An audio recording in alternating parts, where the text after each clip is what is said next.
Good morning, everyone. We are getting started here with the Informer 2025.1 webinar. I'm just going to give it a few minutes, give everyone a chance to get logged in. So we are going to get going in just a few minutes.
All right, we'll get started here.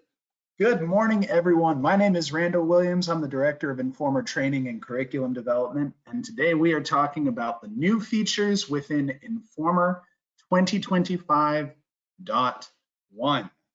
And to get started, I want to talk about our new naming schema for our versions. You might notice that we're not putting out version 5.11. We've changed the way that we're naming these. And there's a couple of reasons for that. Our versions are now going to be called the year that the version is released, and then a dot, and then we're going to have a major version number and a minor version number. And the reason for this is twofold. The biggest one is for visibility and to provide a little bit of information. It might be difficult to tell just how recent of a version of Informer you are on if you aren't keeping track of our release notes and if you're not the administrator who's following these things. But by putting the year number in it, it becomes very obvious whether or not your Informer is up to date. And we think that's going to just help people understand where they're at and help them keep in line with the documentation, make sure that they're following the right instructions for doing what they need to do. The second reason is for flexibility. The old version schema has a whole lot of standards attached to it that didn't quite fit exactly how our development process works. And so with this new method, we're going to be able to be more flexible with releasing features when they're ready, rather than having to release them waiting for a particular version, and we'll be able to just develop in a way that is more in line with our company culture and delivering new features to you faster is the intent. So with that in mind, let's get started. Let's see here. I am going to show you here in my own instance of Informer. I actually want to get started by talking about a couple of features that already existed but didn't get caught in a webinar. So they've never been presented before. And this is one of the reasons that really kind of pushed us to change our versioning.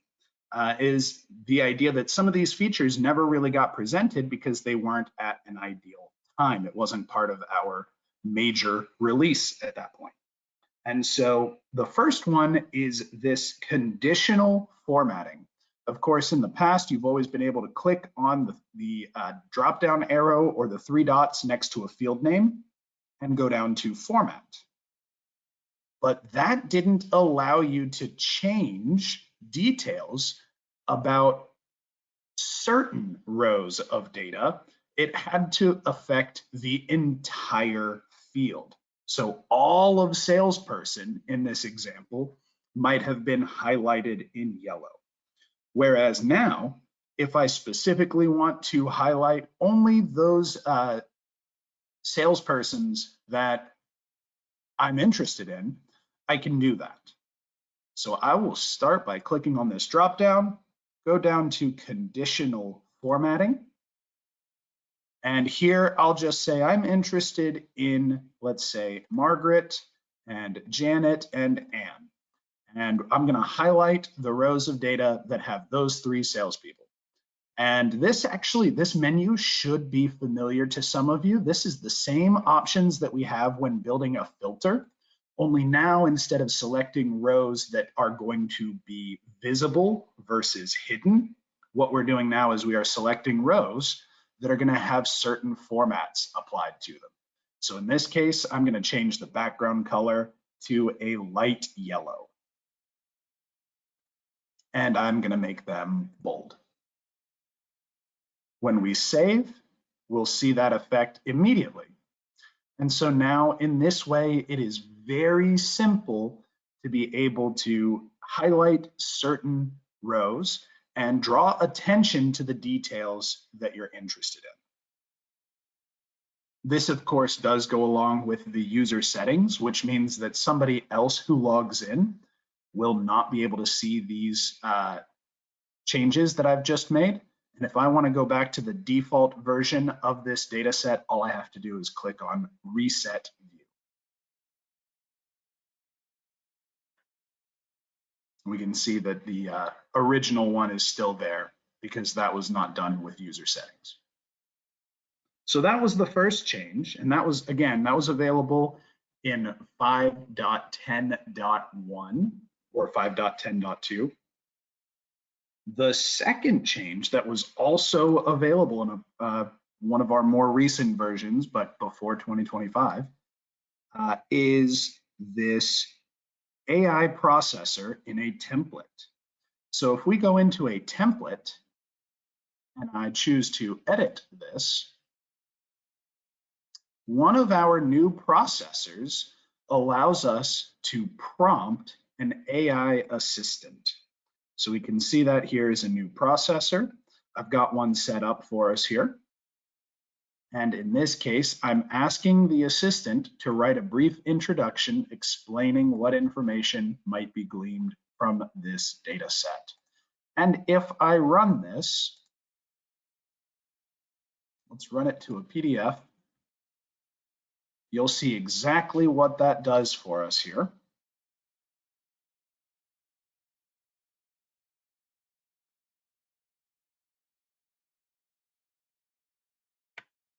Where right across the top, what I had asked for when I built this template is I asked to display the results from that AI processor. So this is the AI generated response that came from that prompt. And it goes into this template and is now available for us to use. So that is the AI assistant template processor. The final feature that was previously available is actually under administration. And this feature is called theming. So if we scroll down here, there are under customization, we have the option for theme. And this is going to allow you to change the look and feel of Informer as a global setting. And so one of the things that I can do here, it says to specify any code that I'd like to see applied in Informer. This can be a little bit tricky to understand and to find out, but if you are a web developer, you're going to be familiar with this process to some degree. I'm just going to right click somewhere in the background of this page and inspect. And I'll go and find some class or some detail about this that I want to make changes to. And so here, example, we see body.informer.informer light. That's the kind of thing that I'm looking for. I happen to have one ready to go just to show you an example of this. This is going to be .informer-light. inf top nav dot inf top nav. And what I'm going to do here is I'm just going to change the background color of this to green, which is on here. I'll change it to orchid. How about that? And when I save this, I'll have to refresh this page. Uh-oh, did I make a typo? I think I made a typo in here. Let's see, that should have been .informer dash light space inf top nav arrow inf top nav. Yeah, I typed that correctly. Oh, I know what I missed. There we are. There we go. Now we can see that I've changed the top nav bar to purple. And again, you won't know this right off the top of your head, but that is how you would go and find that information, is just find the CSS class, and this should override it. If you want to, you can write your rules to be even more specific than what's there. I happen to not like that purple look at the top, but it really does show up and made for a great example. So I'm just going to clear that now that we've all seen it. So those are the features that already existed, but we have a handful of new features in 2025.1 that I think are really exciting and are going to change the way that some of the AI is used. So I'm going to start, since we're already here on the admin screen. Let's go back up to the top, and you'll see that we now have AI and billing as two new sections. And if you're looking at this SSH tunnels and wondering what that is an Informer cloud specific thing. That's not a new feature for this webinar. That's been there. You just might not have it if you're an on-prem Informer installation. But this AI is what I really want to focus in on. So I'm going to click on that, and you'll see that, well, by default, this is what you're, oops, it didn't want me to turn it off.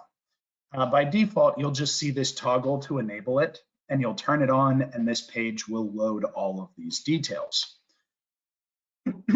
What we have now are some details about our AI usage. So the nice thing here is, and really the big advantage, is that when I turn that on, it's not going to ask me for any kind of token or license information. Everybody will have access to AI. You just have to turn it on. And that no longer requires a token from OpenAI. It no longer requires any additional licensing on your Informer. If you've already paid for the licensing, you're going to get a credit.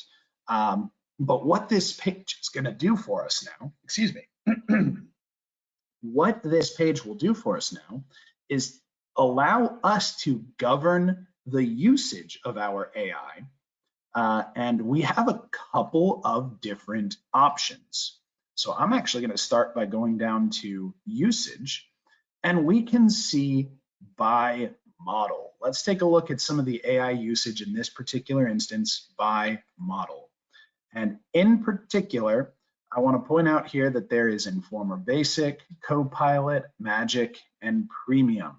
There's also one that doesn't show up in this list because its value is 0, and that is the free model.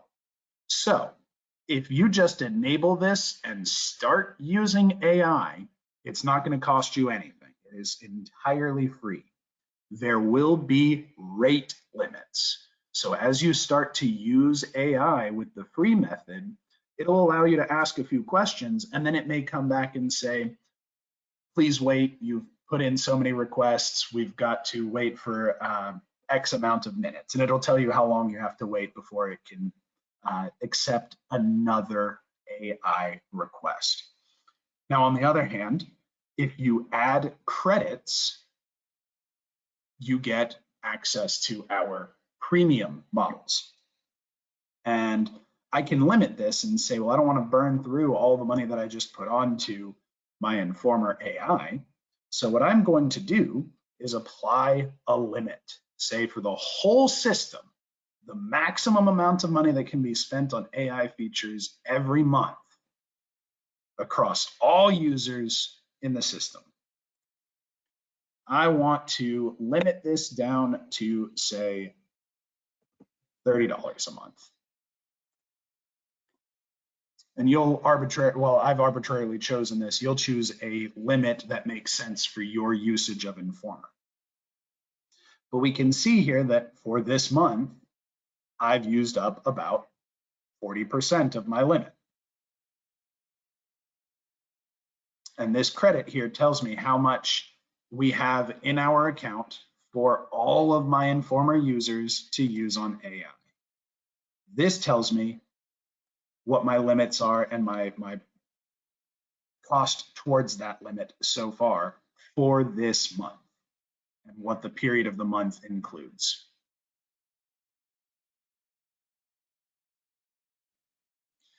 So in this way, I can see and govern and control how much we are spending on AI. And then after we hit this $30 limit, AI doesn't get turned off. It just gets bumped back down to that free tier rate limited AI usage. So it just means that our AI usage becomes a little bit slower at that point. Now, if I want to add credits and increase this amount, I have two options. I can either reach out to my sales rep and they'll create an invoice for me and we can add credits for you that way. Or you can actually add a credit card under the billing option, and we'll see that in just a moment. We'll add a credit card and just charge this credit card or whatever credit card you've added. Say I want to add $40 on there. I will enter my verification and then I'll click on next and it'll add that credit to our account. And at that point, you'd see my balance go from 88 upwards by $40. So it'd become 128.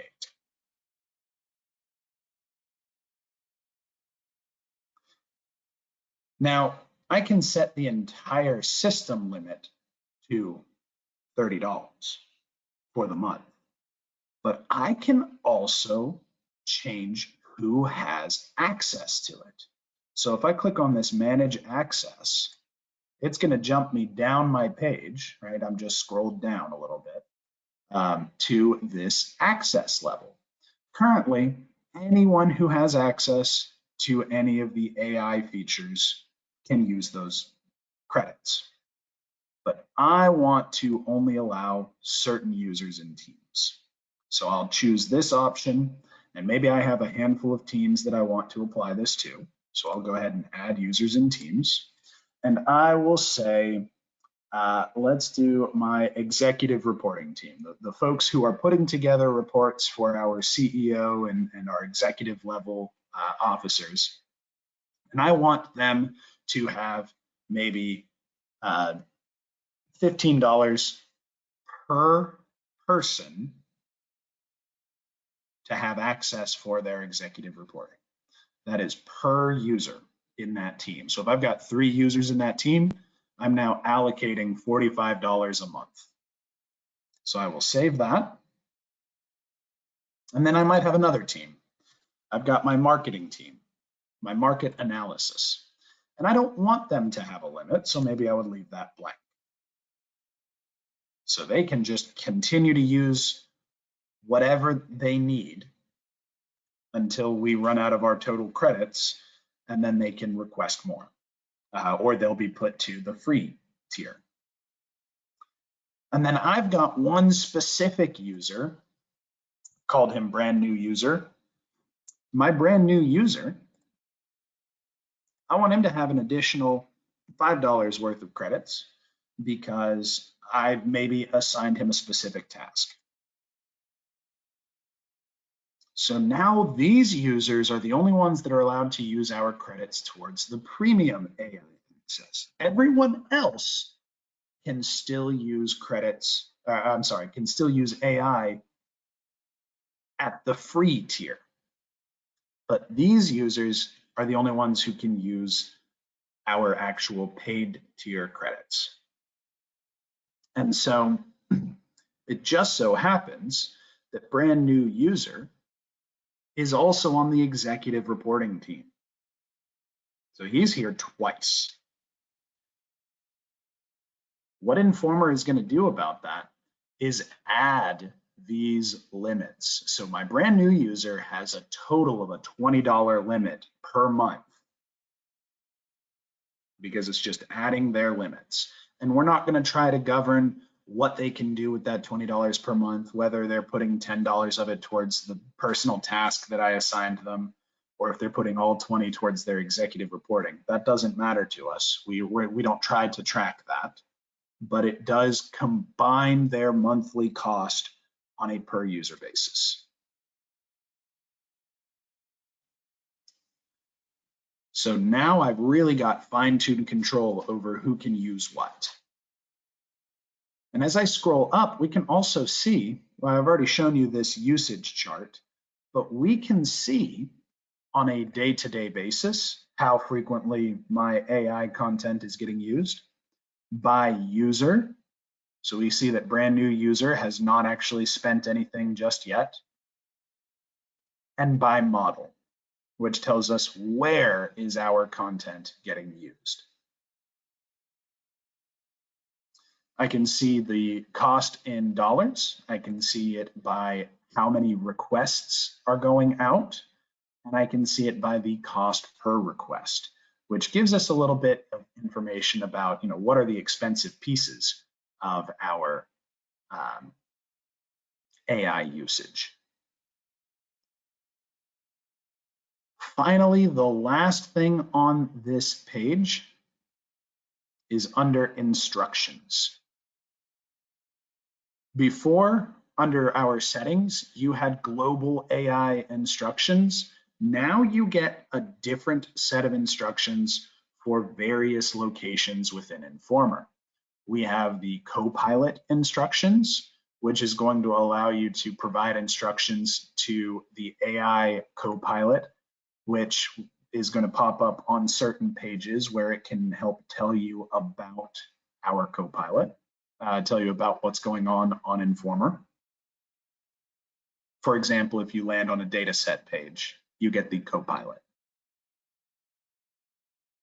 All assistants, these are the assistants that are created with new assistant option right there. You can provide certain instructions that should be heeded by all assistants.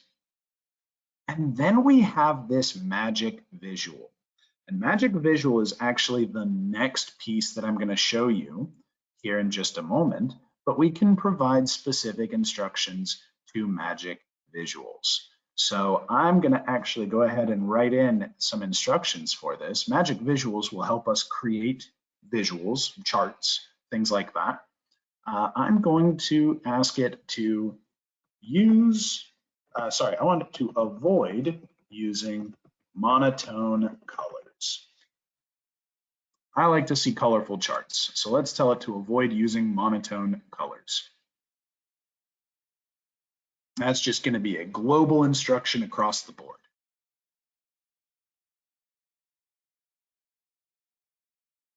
Now, our other new option here under the admins panel is the billing option. And this is where we get information about our account and how we can add various credit cards. And if I try to add, it's just going to ask me to fill in this page. Very straightforward and standard for credit cards. And then as I scroll down, we will see billing history information. And each of these is actually going to give us a PDF invoice receipt that shows what our payment looks like and how much we spent. So there's just a receipt attached for every single time that we go and add credits to our AI account.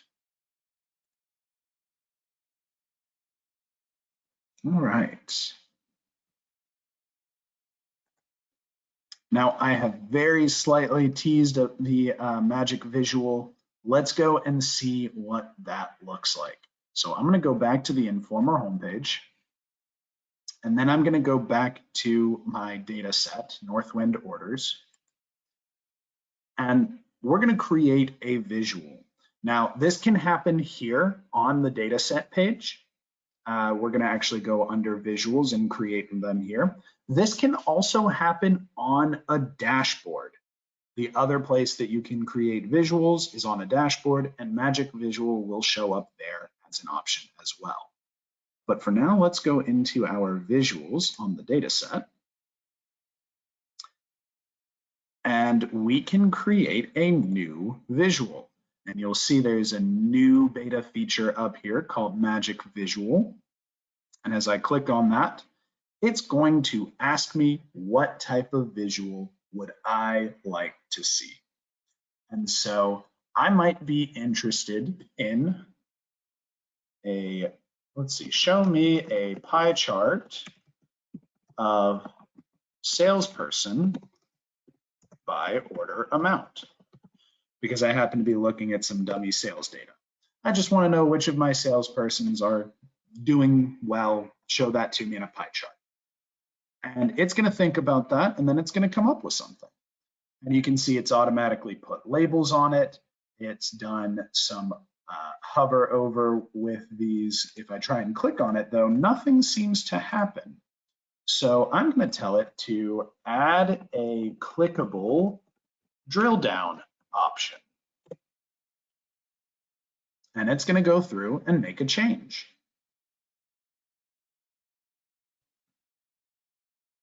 Now, as I click on this, it gives me the ability to drill down.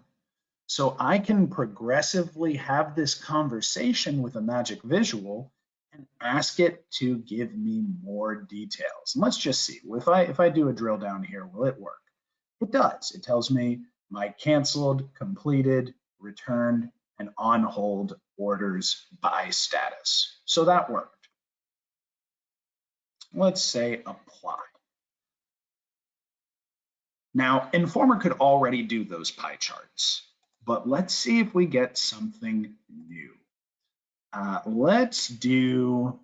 It's telling me here that I should make an HTML card. Let's just start by clicking on that and see what that comes up with. Oh, this is a simple card with some text context. All right, well, let's do make cards for each salesperson, include their total order amount, as well as the country that they have sold most to. Let's see what it comes up with off of that. Now it's going to give us more HTML cards, one card per person, and it's going to provide all the information that I asked for.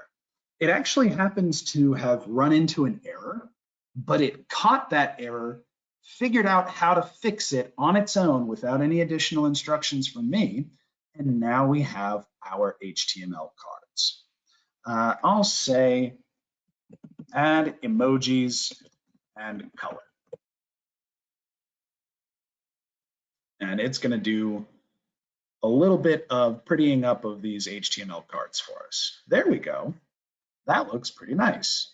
So I'll click on apply. And that was super fast for us to come up with this. And when I view it, we can see we can scroll through and see all of our data here. We've now opened up a lot of new opportunities for different ways to visualize your data. I've pre-built a few of these. Let me show what I've got so far, just so you can get some ideas. I have a data table with a spark line. And here it's going to show us orders by month. And as I go across this, it's totaling up all of the orders for 2024 January, and it gives us our order total there. Now it happens to not be perfect right now because it's showing 2024, and then it's actually showing the first of the month, but it's giving us the order total for the entire month. I would just need to adjust how I'm prompting for this data, and it would change to showing just the month rather than month, day, or year, month, day. It's actually showing that because I specifically asked it to show year, month, day. Let's see, here's another, this actually is the pie chart I've already created. Let's take a look at this one. Here's a different set of HTML cards. Here it's actually displaying, for the emoji, it used the flag of each country, which I thought was interesting. Here we get a spider web chart, an orbital chart. So it came up with that in just a few basic sentences to help it understand what I wanted to see. This one is really visually grabbing. I think it's a big interest attention getter. But this is a Sankey chart where each of these colors represents one of my salespersons, and the density of the line represents their total order amount in each of those countries. So over here on the country, if I want to know who is selling to Germany, I can hover over this and it's going to show me all of the different sales to Germany, and I can see that it's really being carried by Margaret, Janet, and Andrew, just based on the width of those lines. So I found that one to be a very visually eye-catching piece. But it does, I think, require that interaction to really shine and show the information behind the scenes. With this now, you don't have to go through and figure out every minor detail about how to build these charts. Of course, we can make that same pie chart like I'd mentioned before, but there are a lot of options in these menus for configuring a chart. And I find it much easier to just have a basic conversation with Informer and allow it to come up with the visual that I want. So I don't have to do all of the fine tuning and configuring anymore. That is Magic Visuals. And I'm really excited about it, and I can't wait to see how you all will start to use it. Our final demonstration here, the last feature that I want to talk about, is this concept of a library. A library is a connection. So if I do a new library here, it's going to be a connection to a file repository. You can see here that the three that we have by default are Box, that is box.com, a GitHub repository, so you can go and research anything off of your code and ask AI details about your code, or Microsoft OneDrive, pointed at a folder in your Microsoft OneDrive or to a specific team, and it will get that information for you. In this particular example here, I'm connected to a team in our OneDrive that has a bunch of dummy data. And so here we can see that I've got a handful of files available to me. I have a folder called public data, and I have a folder called mock data. And I can go through and look at each of these. You can see I've got green check marks on most of this. Let's see, where is, under my public data, here we go. I have a screenshot about our Informer administration settings. It's just a screenshot of the admin page. But I can go in here and ask it a specific question about that page. So if I ask this AI, I'll say, what options are on the admin settings page? And it's going to look at its screenshot and tell me what it gets off of that. And so it goes through and tells us we've got our different settings and our different sections on the admin page. So we can ask it about files directly listed here, just by using this ask option, or I can go to my case study folder and say, add this folder to an assistant. And when I go to add this folder to an assistant, it's going to say, here's a couple of assistants that you've got. I want to make sure that our public data assistant knows about our case studies. So I'm going to click on add, and now it's added it to my assistant, and it gives me an option to go look at that assistant. And so here you can see I've asked that same question before. Here I might ask, how many case studies have been recorded? And it'll go through and it'll look at its files and tell us how many files are in that directory. Of course, just like any other assistant, it can parse through our PDF documents, and I can ask it questions about what is specifically in those documents. There's more detail to that though. If I go back to our library, I'm currently only showing the files that our AI assistant should know about. But if I remove this checkbox, there's one more folder that it's not allowed to answer any questions about. And I've put some fake secret data out here. I believe it's a text file that says the passphrase is, and then something else. But if I go and create an AI assistant, there is no way that I can get my AI to tell me what this passphrase is. I have disallowed anyone from being able to see that document. And so in this way, I have fine-tuned control over what folders should this library be aware of. And you can add something to your library, make sure that your AI can answer questions about it by selecting the options, by actually turning on this AI toggle. That's all I have to do is just enable the AI to be aware of that data. And what it's going to do is sit there and think on this data, read through all those files and index it. And then anytime these files change, the indexed ones will recognize that they've been changed and they'll go pick up the newest data. So it stays up to date. But I get control over who can see what. I get control over whether or not my AI can see these details. And as a matter of fact, if I go back out to my home screen, I go to another super user like my admin, and I see what they can see, my admin doesn't have the ability to view that fake data folder. They can't actually expand the non-AI files. So I really have control over what files of mine get put into Informer here.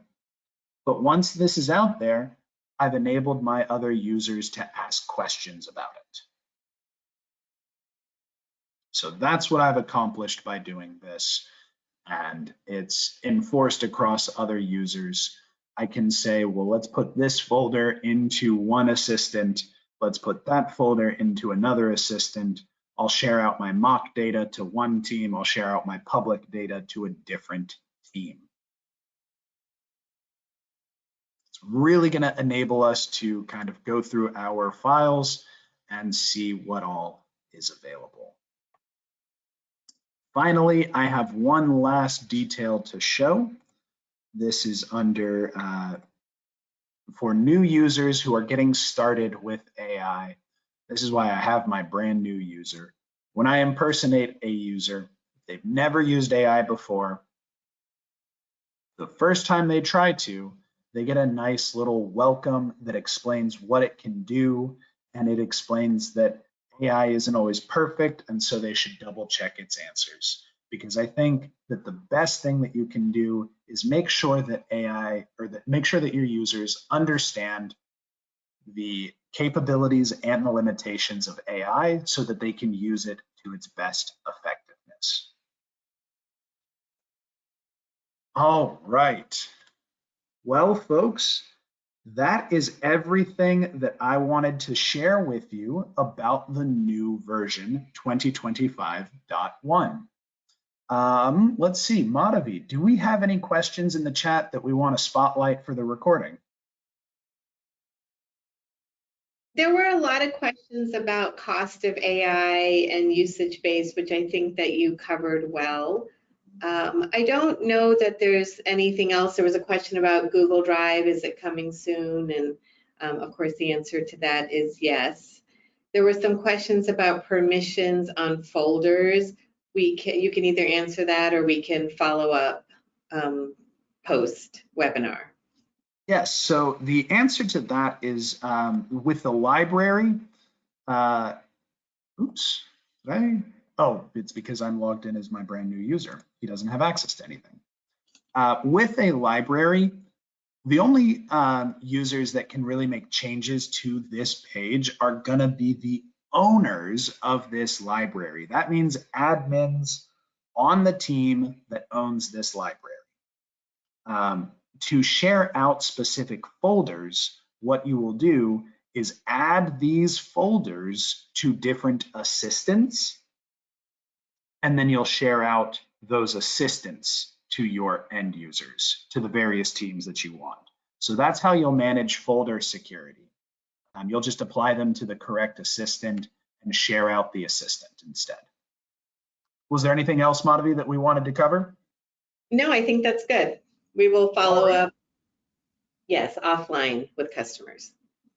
Fantastic. Well, thank you all so much for your time and attention today. I hope that this has been helpful and that you're as excited about 2025.1 as we are. Thank you, everyone, and have a great day.